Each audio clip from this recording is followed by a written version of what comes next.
Bonjour à tous, nous sommes aujourd'hui au chantier J-Composite avec Fred Bouvier. Bonjour Fred. Bonjour Quentin.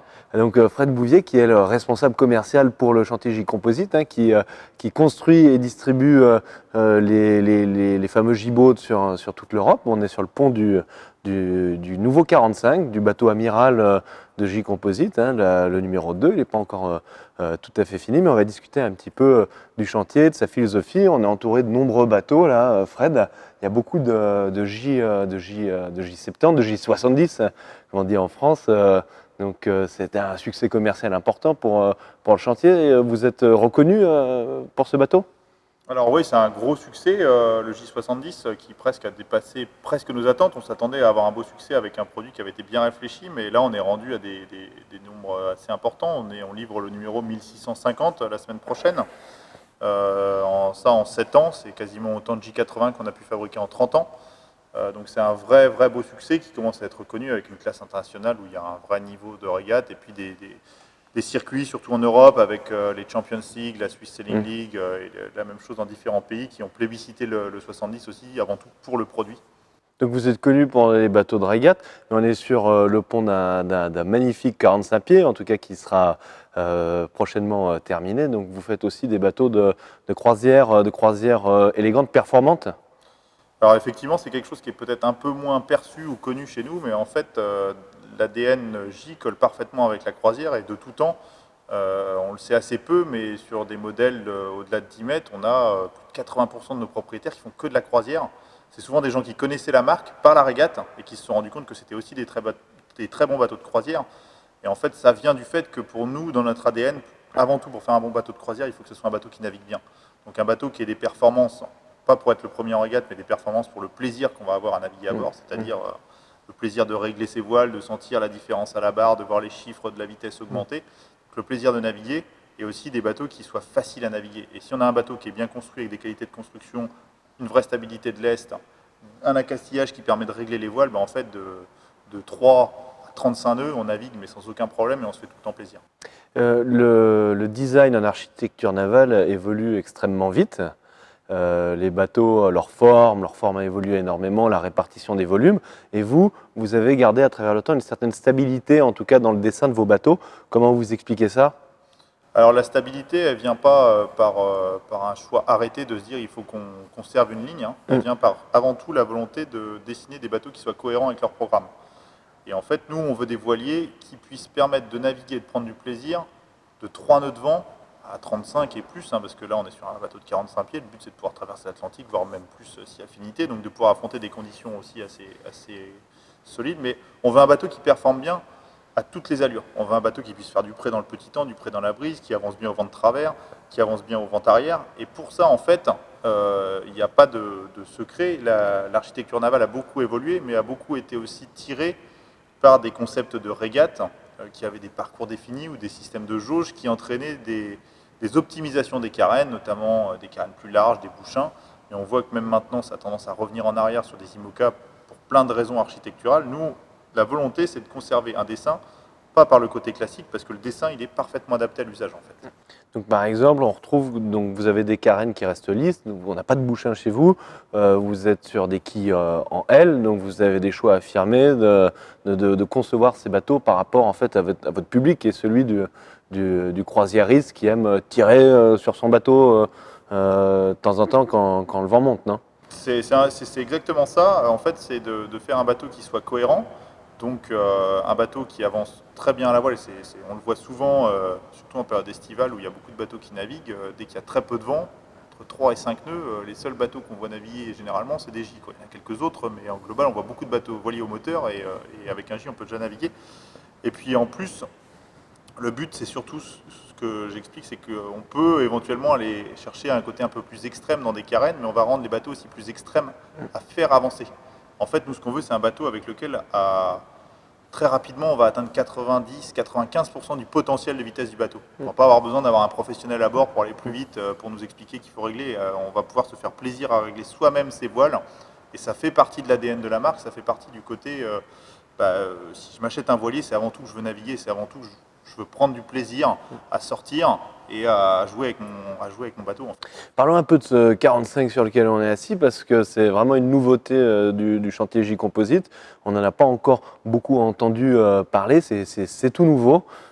C'était quoi son programme? C'est quoi votre postulat de départ sur ce bateau? Alors le 45, c'est un petit peu un retour d'une certaine manière, un retour à des unités un peu plus grandes. Ça fait quand même presque plus de 10 ans qu'on n'a pas eu plus d'une unité de 40 pieds. Donc là, on revient, c'est pas quelque chose de nouveau parce que chez J, de par le passé, il y a 20 ans, il y a eu des J44, 46, mais c'est vrai que ça avait été un petit peu laissé de côté. Donc on souhaitait revenir avec un voilier qu'on va vraiment positionner croisière performance avant tout. Évidemment, pour aller faire quelques régates entre copains, ça va continuer de marcher très bien, ça reste un J, mais avant tout, ce qu'on a voulu faire, c'est conserver l'ADN, donc le côté, ce qu'on disait, performance, plaisir de naviguer, et optimiser, améliorer au maximum le volume, le confort et les finitions intérieures. Pour vraiment aller coller le plus possible à la demande du marché, à notre vision du marché, c'est-à-dire une clientèle qui a envie de partir en croisière, mais qui veut le faire sur un bateau qui est encore un bateau qui donne des vraies sensations, qui apporte un vrai plaisir. Est-ce que vous pouvez mettre en avant quelques détails techniques qui font que c'est un bateau performant et en avant quelques détails techniques qui font que c'est un bateau confortable?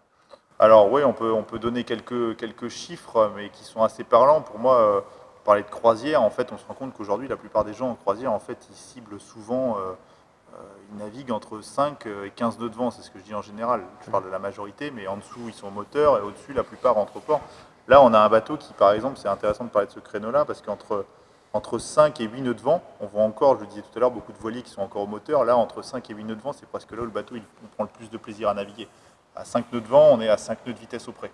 Sous phoque, sans mettre une voile Jenaker ou autre plus grande, ce qui est quelque chose aujourd'hui, je pense, qui est quasi extrêmement rare dans le marché des voiliers de croisière qu'on peut trouver. C'est dû à quoi, la taille de sa grand voile? C'est dû en fait, à une combinaison, donc une carène, comme on l'a dit tout à l'heure, qui reste cohérente pour son programme, donc qui n'est pas extrêmement volumineuse, parce que le volume, c'est de la surface mouillée, c'est de la traînée. Un vrai lest profond, avec un centre de gravité très bas, un bulbe en plomb, qui permet d'avoir une stabilité de lest importante, qui du coup permet de mettre un gréement vraiment élancé, donc avec un plan de voilure généreux, et donc qui permet de faire avancer le bateau très facilement dans du petit temps, tout en étant très raide et permettant de tenir des vents forts parce qu'il y a une vraie stabilité de lest en dessous. Et puis si après on parle de la croisière, qu'est-ce qu'on peut donner comme information? C'est le premier 45 pieds chez J dans lequel on est capable d'offrir une très grande cabine suite avant, avec une vraie salle de bain, avec une douche séparée. On a une soute à voile à l'avant, ce qu'on ne mettait pas jusque-là dans nos voiliers. On a une cuisine qui est pour moi quasiment la plus grande et la plus généreuse du marché, parce que ça fait partie aussi de notre ADN. Pour nous, on considère que la croisière, c'est vivre et naviguer à bord. Vivre, la cuisine, ça fait partie intégrante de la vie à bord. Donc on voulait avoir une belle cuisine. On a un frigo de 170 litres, ce qui est, je pense, aussi le plus généreux. Voilà quelques attributs qu'on peut donner à la spécificité croisière. On a pu visiter votre usine de production, donc on a pu voir des premiers drapages aux produits presque finis. C'est quoi J-Composite? C'est une promesse en termes de procédé de fabrication? Alors c'est plus qu'une promesse, c'est une histoire aussi. En fait, on peut rappeler que l'infusion, la technique qu'on utilise pour construire les pièces en composite, les coques, les ponts, les structures, les cloisons, c'est quelque chose qui a été... les premiers voiliers construits en infusion, ça a été des J. Il y a quasiment 30 ans en arrière, ça s'appelait le Scream Process, c'est un procédé qui a été breveté. Et donc le premier chantier en France à faire de l'infusion, c'est le chantier dans lequel on se trouve. Donc les premières pièces infusées en Europe et aux États-Unis ont été faites dans des chantiers qui produisaient des J. Donc la maîtrise du procédé d'infusion, elle est, je dirais, parfaite. Et puis surtout, on continue de conserver une infusion pour des raisons de performance et de qualité produit. C'est-à-dire qu'on veut que ça permette de faire un gain de poids et une rigidité accrue sur l'ensemble du bateau. Donc c'est tout ça qui dirige en fait le choix de techniques de construction. Et aujourd'hui, dans ce joli chantier naval des Sables d'Olonne, on est à quoi, 200 bateaux par an qui sont produits? On est à 200 bateaux, voire un peu plus, suivant les périodes et suivant les ratios entre les petits sportboats comme le 70 dont on parlait au début, les plus gros comme le 45, parce que forcément il y a beaucoup plus d'heures de construction sur un J45 que sur un 70, mais oui, c'est entre 200 et 250. Et si je veux acquérir ce 45 pieds, que je fais ma commande aujourd'hui au chantier, Quand est-ce que vous me le livrerez? Aujourd'hui, on a un an de délai, ce qui reste dans le contexte actuel assez raisonnable. Aussi parce qu'on a une volonté d'essayer de maintenir les délais les plus raisonnables possibles. Nous, on vend des bateaux dans le monde entier, on a quand même un marché très international. Justement, le 45 numéro 1 est en Méditerranée, en Espagne, celui-ci va aller aux États-Unis, le troisième va en Australie et le quatrième part au Portugal. D'ailleurs, en 4 bateaux, si on parle des 4 premiers, on n'a pas couvert les 5 continents, mais on a déjà fait un beau tour du monde. Bon, ça tombe bien, on est en début de mois en tout cas, donc je vais consulter mon compte en banque et puis je vous rappelle, Fred, merci beaucoup de nous avoir accueillis dans votre beau Avec chantier. plaisir.